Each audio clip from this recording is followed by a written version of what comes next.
So I used my previous yoga business as a starting point. I built on it by building test products, using a very lean approach to go out there and talk to my previous customers and get them to try the product, to come back, tell me what they like about it, what they don't like about it, and then adapting it, and probably really, really small bite-sized chunks. So I think I've got it to a place now where I'm comfortable wrapping a brand story around it. I'm actually confident now that I can take something to market that's actually going to be something that customers really would love. KPMG have been brilliant along the way for, I'd say, 3 key reasons. One, they've acted as mentors.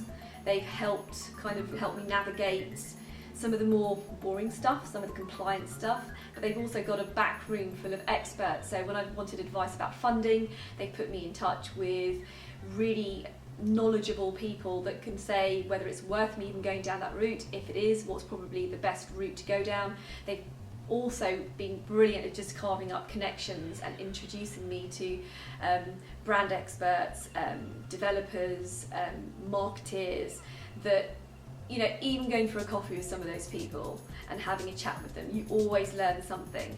And 1 or 2 of those connections have actually resulted in me using that agency, for example, to help me develop my brand. So they've been really cool from a very practical sense. And I think from a very intangible level, they've constantly given me confidence. They've kind of said everything is possible. Every question I've thrown at them, they've said that that's doable, and they know somebody who's done it before, so they've got the experience. And that makes you feel, that's made me feel a lot more confident about what I'm doing.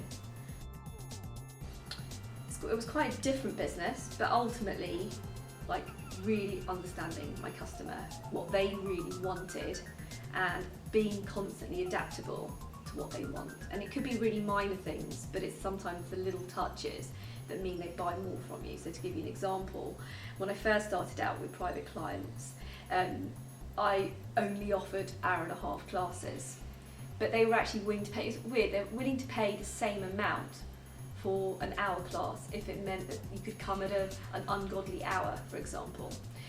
Just because they wanted that, flexibility in time was more important than how much they spent. So I think really asking your customers constantly, how can I make my product better, is probably just the most important thing. And that's not just when you're selling the product to them, but even afterwards. So with this business, I've gone out and probably tested, some people say maybe a little bit too much. They kind of said, why haven't you launched?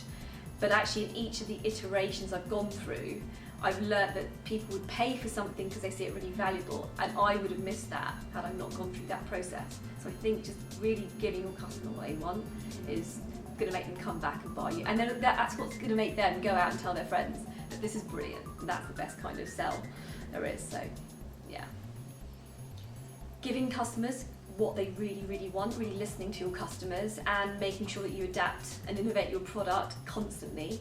I think the second thing, particularly as you're growing the business, and I had this with the yoga business, is making sure that you really know what you stand for. So you kind of have to understand why you're in business, not just what you're selling. And I think having that why and that bigger purpose means that the people that work for you really understand why they want to work for you, why they want to be loyal to your brand.